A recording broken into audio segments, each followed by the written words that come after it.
What's good? Welcome to the Teen Scene 10. In this series, we're dealing with cyberbullying and bullying and cyberbullying, because cyberbullying is it's an element of bullying.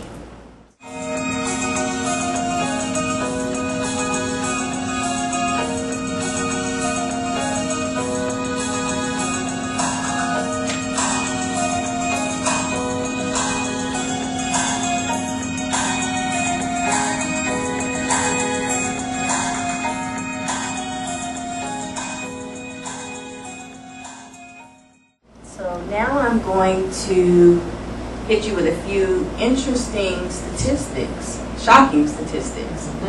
Okay, first of all, let's touch on social media before I get into the bullying, the numbers in terms of what kids experience annually throughout the year. I was reading earlier today, and this shocked me. Most cyberbullying takes place on Instagram. It was at probably the number was somewhere between 30 and 40%. It's a high number. It's a very high number. Facebook came in a close second between 20 and 30%.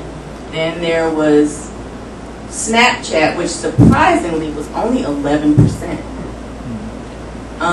And Twitter. Twitter was at 23%, but I'm sure this was before we had our president. Right. I bet those statistics will get ready to change. Yeah, I'm sure those statistics are through the roof right now. But it's very interesting that our First Lady's campaign, her initiative this year is on cyberbullying. Sure so I'm interested to see how she's going to actually pull that one off, because you can't uphold it and then condemn it at the same time. Exactly. So, but did you know that more than 3.2 million students fall victim to bullying every year? 3.2 million. 160,000 kids skip school every day to avoid their bullying. 17% of students in America have reported being bullied at least 2 to 3 times a week. And this one kind of struck me. I'm just kind of picking and choosing. 1 in 4 teachers see nothing wrong with bullying. What? And of those 1 in 4 who see nothing wrong with bullying, only 4% are inclined to intervene. And 4%? 4% of those teachers who see nothing wrong with bullying, only 4% of them are inclined to intervene in a bullying incident at school. I don't understand that. 1 in 10 kids drop out of school because of bullying. 90% of kids grades 4 through 8 have reported being bullied at school. Wow. 90%. 90%. So I mean, that really, to me, that says you really have to be in tune with your kids. You really have to engage and find out how their day went, and you really have to pay attention to the signs of bullying. And I'll be able to get into that on the next Teen Scene 10. I'll talk about the signs of bullying, and there are some states that have laws. There are no federal laws to prevent cyberbullying yet, but there are state laws that are in the works, and some states have enacted things that are legislation that will address just bullying. Now there are other laws, from what I read, that in a bullying incident, they can investigate. We notice a lot of times they want to know, well, was it a hate crime? Right. Was it based on a racial bias or a gender preference or something of that nature? And that's typically how they've been handling, prosecuting bullying cases. Wow. Because there are no laws Wow. that address bullying on the federal level. So, a bystander. Do y'all know what a bystander is when it comes to bullying? Can somebody give me the definition? Amani, can you give me the definition of a bystander? Someone who just stands by and watches bullying, does nothing. Does nothing. Right. Wow. Well, a bystander. Well, that's very good. Very close. That's one definition of being a bystander. There are 2 different types of bystanders. there's a helpful bystander and there's a hurtful bystander. So a helpful bystander is someone who intervenes. They either address the bully directly and say, stop, stop bothering my friend, or or I'm going to tell the teacher, or either they just go and get authority figure, and they don't just stand by and watch. Because if you know about bullies, you know that what they're looking for is an audience. Right. Exactly. What they're looking for is an audience. So that brings me to the negative bystanders. So the negative bystanders are the people that egg the bully on, instigators. Wow. The people that they sometimes will join in. I've seen a lot of videos go viral from school fights where these kids are fighting, and it's like it starts off with 2 kids and then like 5 others jump in. So those 5 others that jumped in are negative bystanders. Wow. They're the hurtful bystanders because they're basically contributing to this other child being bullied. And the worst type of negative bystander are those that stand and do nothing and provide the bully with the audience. Wow. To act out. Because that's what they seek, is attention. Right. Amani, have you ever experienced anything like that? I know that you are now an 11th grader, so you've had 2 years of high school, and have you, in your all your infinite wisdom, 2 years of high school, have you seen bystanders or bullying going on in your school? Well, not in my 2 years, but like in middle school, we were me and my friends, we were walking down the hallway.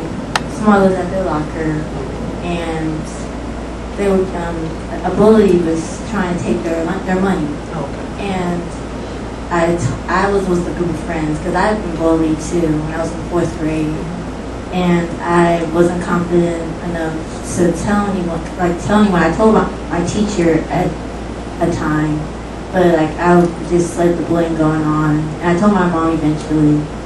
But I was with friends at 7th grade, and it was different.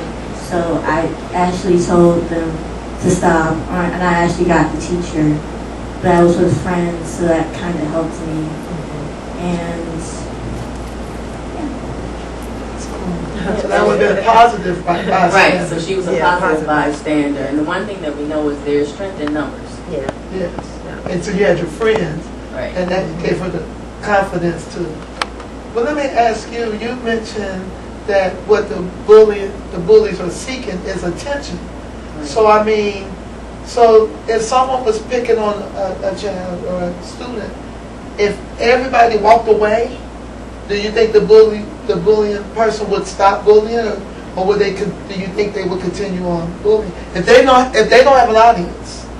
I think so, because it's still about control. Yeah. My greater question would be, because this generation is grown up with so much technology. Right. What happened to all the group dynamic skills? Because I hear you talking, you kind of soft-spoken, so did you have any siblings? no, Okay, some of the things when you come from a big family, Right. you kind of know when you're the middle child, you kind of learn these group dynamics on how to be assertive and how to kind of like move through the group dynamics of when you have somebody that's trying to be a little more strong-willed than you. And you so you know how to, no, you're not going to do that. And you get these other ones that they're trying to bully you and try to, no, you're not going to do that. And so you're able to stand your ground when you, that's one thing when you grow in a big family. Right. But a lot of it I see too is that we don't have the interpersonal and communication skills by having so much media. Right. And so we ain't talking to one another. we don't talk to one another, so we don't really know how to That's a good hash point. out our differences in a respectful way. So I'm thinking that some of this bullying could be just that we just need to teach our kids how to have better communication skills. Human interaction. Human interaction. Human interaction. Yes. Yeah. Human interaction.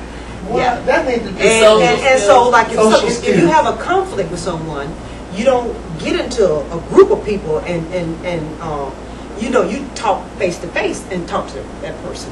And that way you don't need a whole audience to work out something. And then to piggyback off what you just said, they don't have the social interaction, and then they're sitting in front of the TV all day, and Right. they flip it on, No, yeah. and Bad Girls Club, And this, Housewives of no. Atlanta, grown Right. 40-year-old women are That's in each other. They don't know in how to each communicate other's with each face, other. With Yeah. the finger and throwing Yeah. punches, That's not how you communicate. and throwing things, Right. and You can have differences, but you can listen to the other person. Right. Let them have their talk, and then you can agree to disagree, or you come into find common ground. There's a way for you to do it without absolutely. always highlight getting escalated. Y'all raise a good point. Absolutely. We have about 3 minutes, so I'll quickly say, because I want y'all to have the last word. They raise an excellent point about if we have, with our last couple of minutes, let me say this real quick. They raise an excellent point because we're glorifying bullying. Uh-huh. From the top of society in the White House to the shows we see, it's woo, she told her, and woo, she did that, and woo, he. So how do we? Please take our last minute and few seconds to just. How do we fight against that? How do we tell a person it's not cool to bully when on the screen and on the world stage it's exciting? That's a great question. I brought my little saying here. I'm so glad you asked that question. The time is always right. See, that is an It excellent says sign. the time is always right to do what is right. I echo that. We have to clap for that. It's about character. Character, yeah. You gotta teach your kids to stand out. You gotta teach your kids to stand up. Right. You gotta teach them to speak out. Mm-hmm. You know, Amani was bullied in the 4th grade, and no, she doesn't have siblings, but she was brave enough to come home and say, "Mama, this is going on." Wow. You know, and I'm tuned into my child enough. I saw a bruise on her, and I want, what is that? You know, Yeah. I didn't brush it off. I didn't let it go. Right. Yeah. I addressed it. I addressed it because I wanted to know how her day was. Right. Anyway, So if you would take 20 seconds to look into the camera, what would you tell a parent that, like you said, see a bruise on their child? What would you tell that parent? The first thing to do in about 15 seconds and take carry us on out. the thing that I would say most to parents is to tune in. Tune in to your children. Right. First and foremost, if you know your child, then you know, and you set up an environment where they're comfortable coming to you, talking to you, and sharing with you. It wasn't hard for me to get information from my daughter because she knows that I'm her ride or die. That's right. Hands down. It doesn't matter. You know, when it comes to her, I'm going to be there. So I would urge parents to really communicate with their kids, develop a relationship with your kids. Don't let TV raise your kids. Right. Exactly. You know, teach them. Or the devices. Or Electronic the devices, devices. the tablets, the games. And take them to Yeah. church. Get them some. Get them Spiritual some training, Jesus. yeah. Spiritual Spiritual training. training. Absolutely. Yeah. That's Sign great. off. So this is Donnea with Teen Scene, and I will see you next time.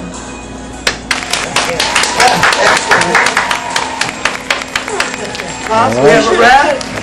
I pray that this segment has been enlightening for you, and I thank you for your time. And Miss D is signing off for the Teen Scene 10 on the Terry Graham Radio Show.